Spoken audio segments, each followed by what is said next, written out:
نور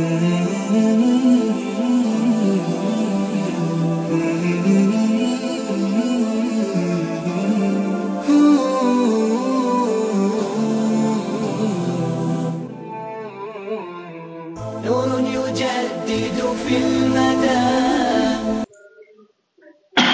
Bismillahirrahmanirrahim. Assalatu wassalam ala asyrafil mursalin wa ala alihi washabihi ajma'in. Amma ba'd. Assalamualaikum warahmatullahi wabarakatuh. Mga kapatid sa Islam, nandito naman po tayo para magbigay ng Islamikong pagpapayo na patungkol ito sa sariling kakayahan. Opo mga kapatid sa Islam, isa sa mga kagandahan na ipinagloob ng Allah Subhanahu wa Ta'ala ay binigyan po tayo ng kakayahan na angkinin. Bagkus nagiging kasali na rin ito sa ating kakayahan. Kaya ang kakayahan ay abilidad o kaya galing ng isang tao na gumawa ng isang mga bagay o kaya maisatuparan ang kanyang nais, mga gawain o ano pang kanyang pasya.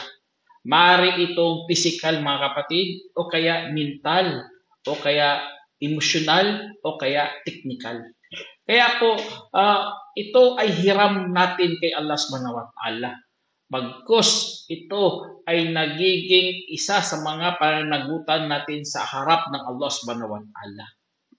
Katulad ng sinabi ng Allah Subhanahu wa Ta'ala sa Quran, wa in ta'uddu ni'matallahi la tuhsuha innallaha laghafurur rahim wallahu ya'lamu ma tusirruna wa ma tu'linun.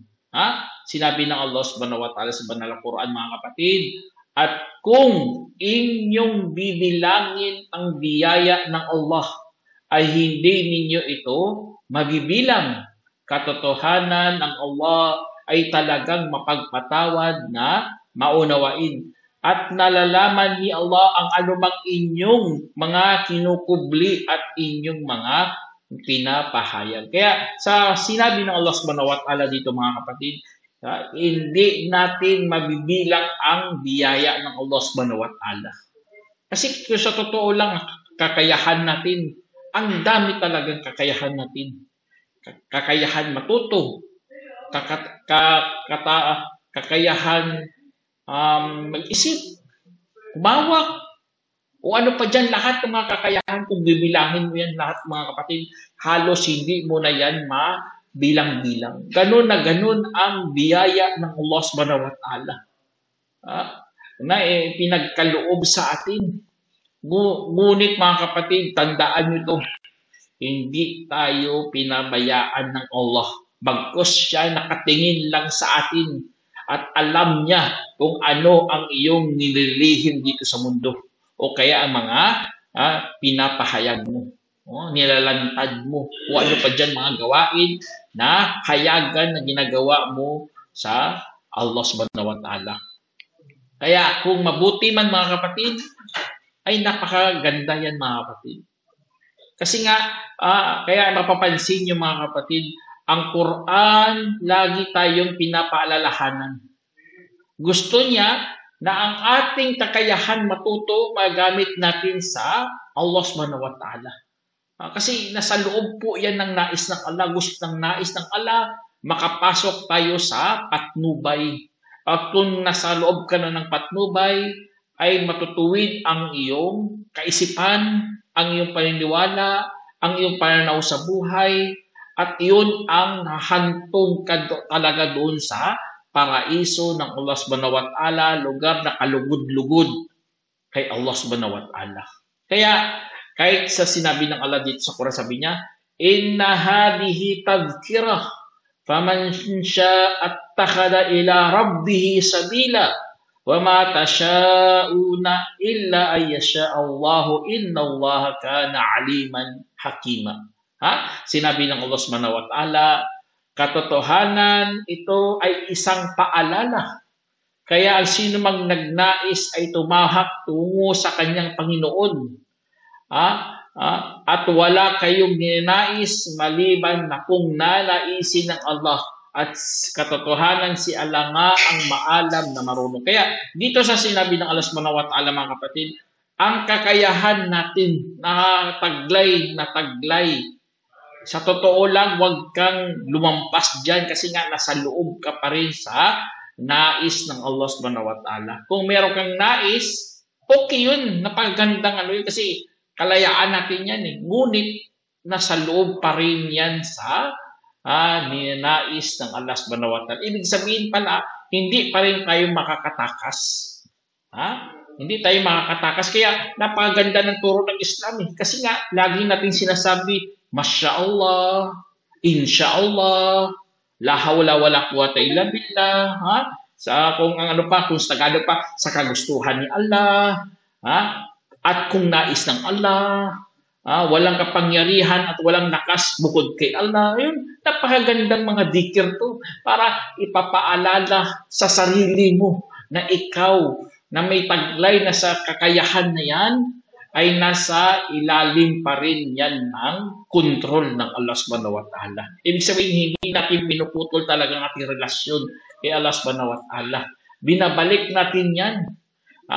Ang lakas natin, ang koordinasyon natin, ang liksi natin, tibay ng katawan, yun, mga pisikal na kakayahan yun lahat eh. Sa totoo lang, napakaganda ng biyaya ng Allah subhanahu wa ta'ala. Lalo na sa ating mental na kakayahan, kaya natin mag-isip, kaya natin mag-unawa, mga luhika, kaya natin magsaulo. No? Kaya yun, mga mental na kakayahan yun. Meron pa nga maraming mga kakayahan, katulad ng pinag-aralan natin, ang mga technical o mga professional. Masya Allah, nasanay siya sa paggawa. Yan, mga sariling kakayahan yun. Dahil sa kanyang pag-aaral at pagsasanay. Magaling. Kaya ang mga biyaya ng Allah subhanahu wa ta'ala, lalo na sa emosyon. Kaya hindi katulad ng robot. Ngayon, gumagawa sila ng robot. Pero wala namang kakayahan sa emosyon. Hindi katulad ng tao nag-iisip. Magaling talaga paggagawa ng Allah subhanahu wa ta'ala sa tao. Kahit ma-perfect mo man ang robot, pero wala pa rin ng emosyon. Hindi katulad ng tao. Kaya dahil sa mga na ito, mga kapatid, kung isip-isipin mo, ang ating mga sariling kakayahan ay gamitin talaga natin sa ikakabuti ng iyong sarili dito sa mundo at sa kabilang buhay. Kasi nga lahat tayo ay mananagot kay Allah subhanahu wa ta'ala. Katulad ng sinabi ng Allah, Summa latus'alunna yawma idin 'anil na'im. Sinabi ng Allah subhanahu wa ta'ala, pagkatapos ay tiyak na tatanungin nga kayo sa araw na iyon tungkol sa kasaganahan. Tingnan nyo, sa kasaganahan na natatamo natin, mga kapatid, sa mga naim na nakukuha natin, nakakamit natin dito, ay tatanungin talaga tayo ng Allah subhanahu wa ta'ala ng isa't isa. Wala siyang tagasalin. Harap-harapan talaga kay Allah subhanahu wa ta'ala. Kaya dahil doon, mga kapatid, napakaganda. Meron ka ng natutunan. Meron ka ng kasanayan. Mano po pa mapaunlad mo pa itong mga sariling kakayahan. Kasi ka, nagsasanay ka lagi, o kaya nasa actual ka lagi. Kaya napapakita sa sarili mo na mayroon talagang gabay si Allah subhanahu wa ta'ala sa tao. Na hindi niya dapat kalimutan. Kaya gamitin natin, mga kapatid, ang ating mga sariling kakayahan sa tama. At isipin mo, tandaan mo, ilagay mo sa iyong puso na ito lahat mayroong palugit. Ang iba kasi nag-iisip, walang palugit. Hindi, tama yun, may palugit lahat. Kasi nga, dadaan talaga tayo sa katandaan. Ang iba nga, hindi na naabutan ng katandaan. Na-disgrasya niya. Nagiging lantang gulay na, billah. Kaya isipin natin, mga kapatid, na lahat ng bagay ay mayroong palugit.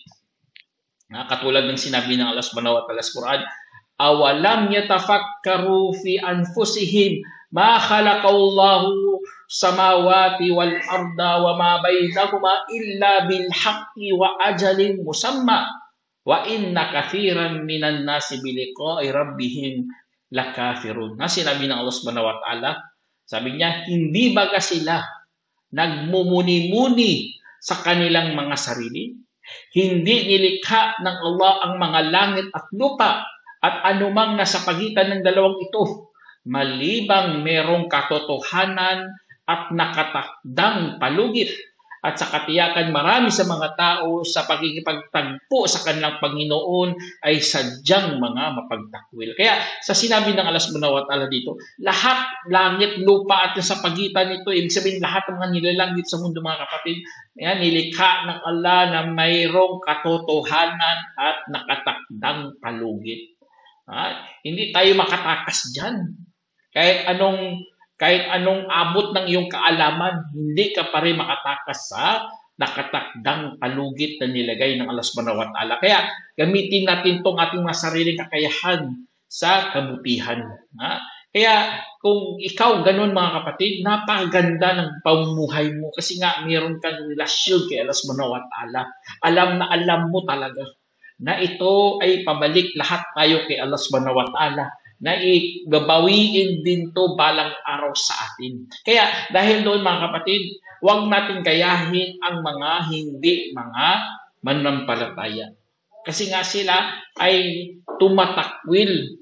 Bagkus, binansagan nga sila na kafir. Ibig sabihin, mga mapagtakwil. Ang iba kasi, pinapagandahan pa nila yung meaning. Sabi, mga kafir, ibig sabihin, hindi Muslim, hindi mananampalataya. Hindi, ganun ang totoong kataga na tinatawag nating kafir. Ang kafir, takwil yan sa word na kufur. Takwil, tanggi, reject. Kaya mas maganda sa Tagalog, sabihin natin mga mapagtakwil. Kasi nga tinakwil nila ang katotohanan. Kaya wag natin yan silang, kasi nga sila, ang mga mapagtakwil, nag-aakala, tingnan nyo, masama talagang maling akala eh. Okay lang kung akala, pero kung maling akala, yun nakakatakot. Nagmaling akala sila. Akala nila, lahat ng bit sa mundo ay nananatili. Sila mananatili. Ayaw nilang mamatay. Hindi raw sila nakasulat sa libro pa, subhanallah. O kaya nagkamali raw ang angel of death. Lasing pa yata, subhanallah. Pagsusunungan. Kaya dahil doon mga kapatid, nakakatakot kaya kung gano'n ang iyong paniniwala.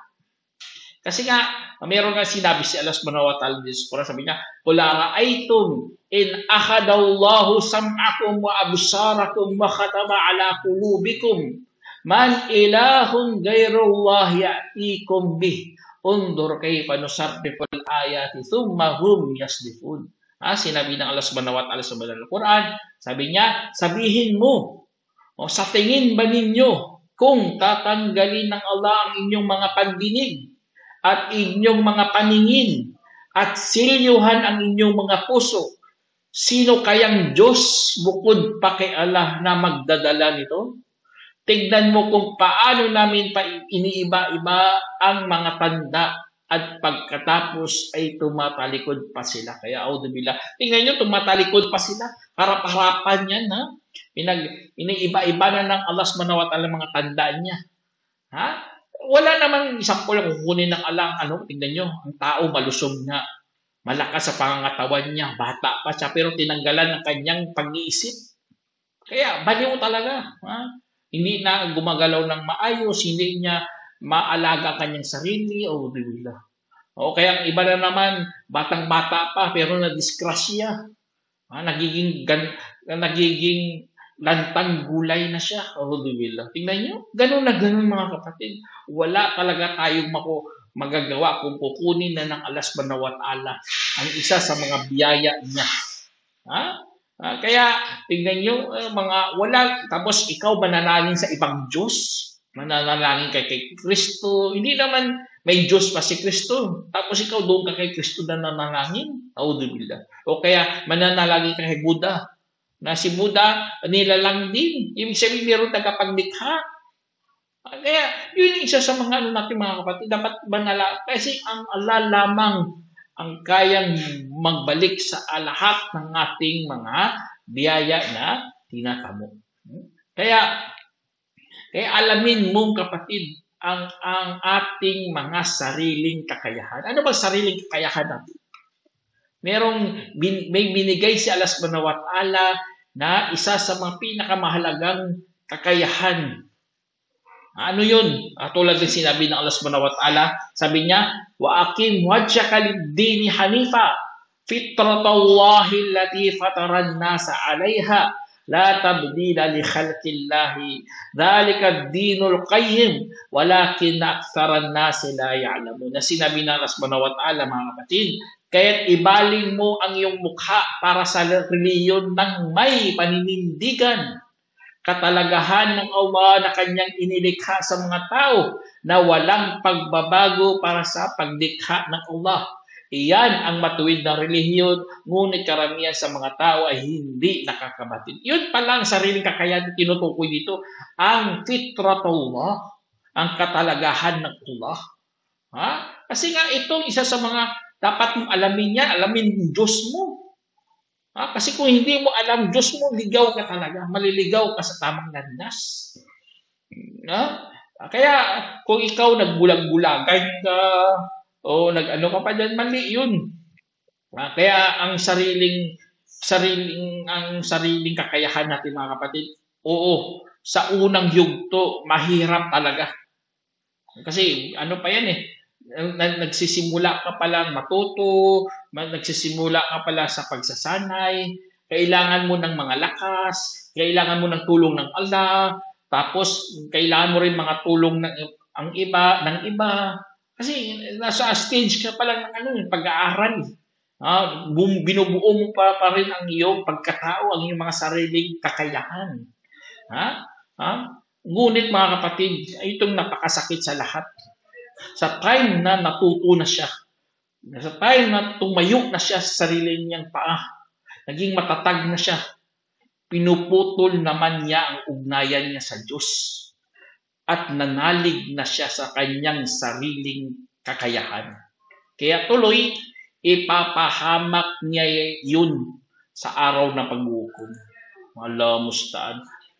Tingnan nyo, yun, ganun ang isa sa mga ginagawa ng mga tao, mga kapatid. Natugmang-tugma talaga sa sinabi ng Allah. Sabi niya, allamal insana ma lam ya'lam kalla innal insana liyatgha ar-ra'ahu stagna inna ila rabbika ruj'ah. Sinabi ng Allah, tinuruan ang tao sa anumang hindi pa niya nalaman. Aba hindi, katotohanan, ang tao ay talagang lalabag. Tignan nyo, ang tao ay talagang lalabag. Dahil sa kanyang nakitang kasaganahan sa sarili, katiyakan tungo sa iyong Panginoon ang panunumbalik. Kaya, tignan nyo mga kapatid, ganun na ganun ang description ng Allah dito. Dahil sa nakita niyang kasaganahan sa kanyang sarili. Tingin niya, mataas na siya. Kaya, pinutol niya ng Diyos niya, hindi na siya nananalig sa Diyos, sa kanyang talento na lang, sa kanyang yaman, sa kanyang posisyon. Subhanallah. Minsan nga, umabot pa yan sa iba. Nagiging masamang pagtrato niya sa magulang. Subhanallah. Kasi kumikita na siya. Natuto na siya sa kanyang sariling kakayahan. Minamaltrato naman niya ang kanyang mga magulang. Hindi niya kinilala, hindi siya nagsasustinto, o sinisigawan niya pa. Subhanallah, tingnan niyo. Ganun na ganun, mga kapatid, ang ibang tao kapag lumabag sila sa kanilang sariling kakayahan. Kaya mag-ingat kayo, mga kapatid. Napakalungkot kapag makikita mo ang luha ng iyong mga dalawang magulang na umiiyak dahil sa iyo. Kasi nga, naging mayabang ka na. Alam naman natin, mga kapatid, pinakamalaking kasalanan ng pagtatambal. Alam naman natin yan. Kasi ganun ang iba kasi sariling kakayahan nila. Gumagawa na sila ng mga kata-kata. Katulad ng ginawa nila sa mahal na araw. Subhanallah. Diyos mo, pinalo mo, pinakay mo. Idadanak mong dugo. Subhanallah. Anong kasing yan? At ang problema pa, nanindigan na sila sa mali. Kasi nga, sabihin nila, dahil yan sa namin yan, sariling pagsisikap yan. Natuto na kami. Natuto na kami, magaling kami. Kaya, Na ano sila, nanindigan sila sa kasamaan, sa kaya audible mga kapatid, na sana wag tayong sumunod sa kanila. Kasi naging mayabang sila kasi sa kanilang mga sariling pagsusumikap, sa kanilang sariling kakayahan. At hindi na sila nakinig sa tama. Itong napakasakit. Naging mayabang na hindi na sila nakinig sa tama. Sabihan mo, Diyos mo, kayang patayin? Tatawanan ka lang, subhanallah. Ay, tataas ang aking pinag-aralan. Engineer ako eh. Nurse ako eh. Doktor ako eh. Ano kami? Lamang kami sa lipunan. Alhamdulillah. Kaya, balang araw mga kapatid, tatanungin talaga sila ng Allah subhanahu wa ta'ala. Sabi ng Allah subhanahu wa ta'ala, sabi ng Allah, Tawallahi latus'alunna amma kuntum taftarun. Sabi ng Allah subhanahu wa ta'ala, o sumpa man kay Allah, sadyang tatanungin kayo hinggil sa dati ninyong kinakatha. Tatanungin kayo, ngayon sa mundo hindi kayo magpatanong kasi okay lang yan. Ayaw nyo magpatanong dito sa mundo. Sa kabilang buhay, si Allah mismo ang magtatanong sa iyo. Bakit kayo gumagawa ng mga katha na yan? Ang mga shirk na yan. Kaya, audible. Kaya, sana mga kapatid, ang sariling sikap natin, sariling kakayahan natin, dapat mag-udyok sa iyo yan sa pagsusubikap o kaya sa tagumpay sa mundo at sa kabilang buhay. Allahu Akbar. Ganun tayo mag-isip.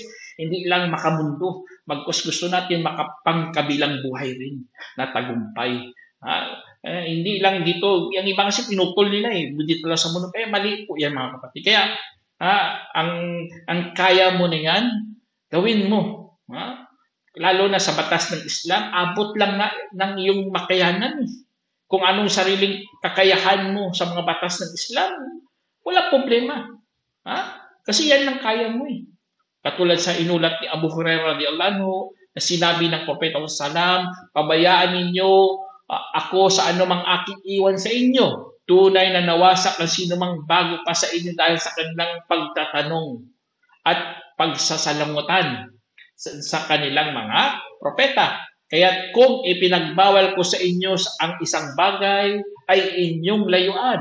At kung kayo ay aking inutusan ng isang bagay ay inyong gawin abot ng inyong makayanan. Isinalaysay ni Bukhari at Muslim. Napaganda ng turo ng Islam. Kasi nga, dahil sa kanyang sariling pagsusumikap, sa sariling niyang kakayahan mga kapatid, baka paunlarin niya pa yan. O kaya madagdagan niya pang takot niya kay Allah subhanahu wa ta'ala. Nagsasalanan 5 times a day, baka dagdagan niya mga sunnah yan. Allahu Akbar. Kaya ganun ang turo sa atin. Huwag mong persahin kaagad ang isang tao. Hayaan mo muna siya hanggang lumago, hanggang natuto, hanggang lumakas at nagiging matatag sa pagsamba kay Allah subhanahu wa ta'ala. Kasi nga, ganyan tayo nilikha ng Allah. Yun ang ating, kung isipin mo, yun ang sariling kakayahan na dapat mong matutunan dito sa mundo muna. Tulad sa inulat ni Abu Hurairah radhiyallahu anhu na sinabi ng Propeta sallam, na sinabi ng Allah, yung hadith qudsi, o anak ni Adam, italaga mo ang iyong sarili para sa aking pagsamba. Pupunuin ko ang iyong dibdib ng kasaganahan at pupunuin ko rin ang iyong kahirapan. At pupunan ko rin ang iyong kahirapan. At kung hindi mo ito gagawin, ay pupunuin ko ang iyong dibdib ng abala. At hindi ko rin punan ang iyong kahirapan. Isinalaysay ni Ahmad at itinama ni Albad. Kaya tingnan nyo, kapag ang iyong sariling kakayahan, inuna mo muna sa pagsamba kay Allah subhanahu wa ta'ala, Allahu Akbar, nagiging matiwasay ang iyong pag-iisip. Kaya yun ang kaya kaya mo palang matuto, kaya mo palang mamuno, kaya mo palang magpasya, kaya mo palang matuto, kaya mo rin magdesisyon. Ngunit mga kapatid, pagkatapos ba yan, lahat-lahat yan, hindi mo man lang masamba ang Diyos, subhanallah. Ang iba kasi ganun eh. Hindi man lang nila kayang magsamba sa iisang tunay na Diyos. Ang gusto nila, maraming Diyos. Pati sarili nila, Diyos na rin nila. Mali. Binigyan ka na ng Allah subhanahu wa ta'ala ng lahat-lahat. Kaya huwag natin gayahin ang mga mapagtakwil, mga kafir, mga kapatid.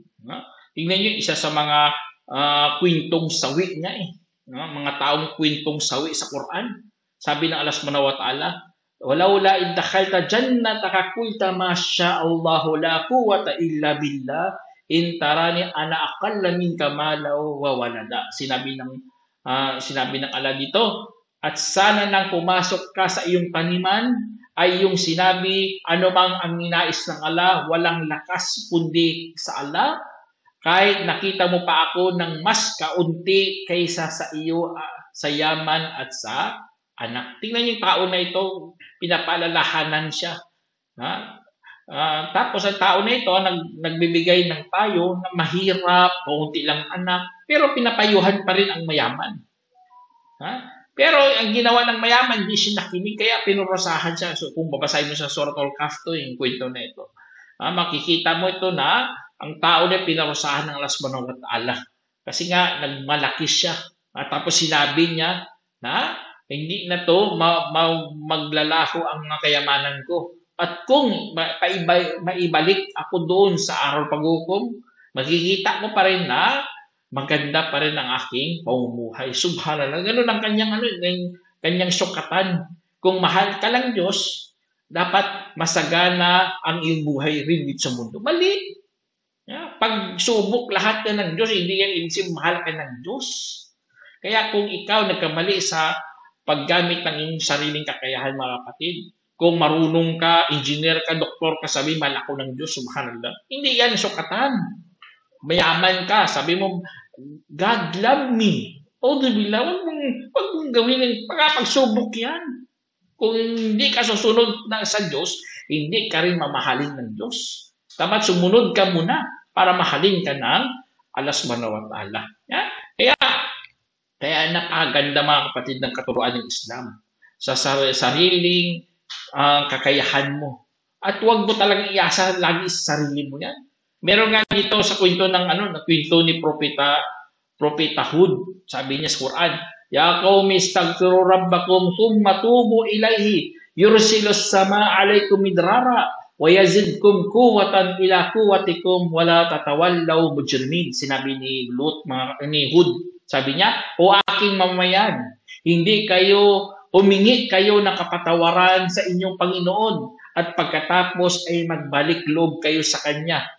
Magpapadala siya sa inyo sa langit ng buhos na ulan at madagdagan pa niya kayo ng lakas tungo sa inyong lakas. Huwag kayong tatalikod bilang mga salar. Tingnan niyo sa sinabi dito, dagdagan pa niya kayo ng lakas tungo sa inyong lakas. Allahu Akbar. Tingnan niyo, may lakas na nga tayo Pero kung gustuhin ng Allah subhanahu wa ta'ala, dagdagan pa yung lakas, madagdagan niya pa yan.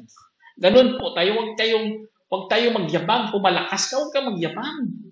Kasi nga mayroon pang lakas si Allah subhanahu wa ta'ala na ibibigay kung ikaw ay nagbabalik loob sa Kanya. Kaya alam naman natin mga kapatid, huwag nating kalimutan si Allah lamang ang may-ari ng matitinding lakas. Sabi ng Allah subhanahu wa ta'ala, Inna Allaha war-razzaqu dhul quwwatil matin. Sinabi ng Allah, tunay na si Allah ang siyang tagapagbiyaya, ang may-ari ng lakas na matatag. Tingnan nyo, lakas na matatag nandoon kay Allah subhanahu wa ta'ala. Siya lang pong nagmamay-ari yun. Kaya huwag kang magmalaki. Ang iba kasi napaunlad yan ang kakayahan niya dahil sa mga kanyang pag-aaral o kaya lahat nalampasan niya mga pagsubok o kanyang mga karanasan niya sa buhay, kanyang maraming pagsasanay. Dati, wala pa yun, bumabalik siya sa Allah. Pero na time na mahulong na siya, naging matatag na siya, kinalimutan naman niya si Allah subhanahu wa ta'ala. At masama pa sa lahat, yubabang pa. Dahil sa kanyang mga nakamit na mga kakayahan. Billah, huwag mong gawin yan mga kapatid. Kasi nga, marami si Allah subhanahu wa ta'ala biyaya na dapat nating pagsalamatan. Ang magpasalamat. Kaya tingnan niyo sa kwento nga dito, sa kwento sa Quran patungkol kay Karun. Sabi niya, qala innama utituhu ala ilmi indi. Sabi niya, tanging binigyan lamang ako nito sanhi ng kaalaman na meron ako. Subhanallah. Ganun, sa totoo lang itong sinabi na ito, dahil sa aking kaalaman na meron ako, narinig ko rin sa iba. nabigyan ako kasi to kasi matalino ako, kasi matalintado ako, madiskarte ako, hudubillah, hindi man lang nagpasalamat sa Diyos. Dapat na gano'n ka, maging humble ka, magpakumbaba ka, dapat thanks God na binigyan ako ng ganitong mga biyaya. Kasi nga kung kukunin niya ng ala, ang iyong kakayahan na yan, wala ka talagang magagawa. Ha? Okay, kaysa maging mayabang ka lang dyan, hanggang hindi mo na mamalayan, marami ka na palang pininsala, katulad ng sarili mo, magulang mo, anak mo, kapwa mo, ano pa dyan. Kasi mayabang mo na eh. Lakas ng hangin mo, maudibila. Kaya wag nating magpasalamat talaga tayo kay Allah Subhanahu wa Ta'ala. Si Sulaiman nga binigyan halos sa lahat sa kanya, kapangyarihan, kayamanan, pero nagpasalamat pa rin kay Allah Subhanahu wa Ta'ala. Kaya yun, kaya dapat kahit anong mangyari sa buhay mo mga kapatid, dapat magpasalamat ka talaga kay Allah Subhanahu wa Ta'ala. Inshallah, sana meron kayong napulot ang aral mga kapatid. Hanggang dito na lang. Assalamualaikum warahmatullahi wabarakatuh.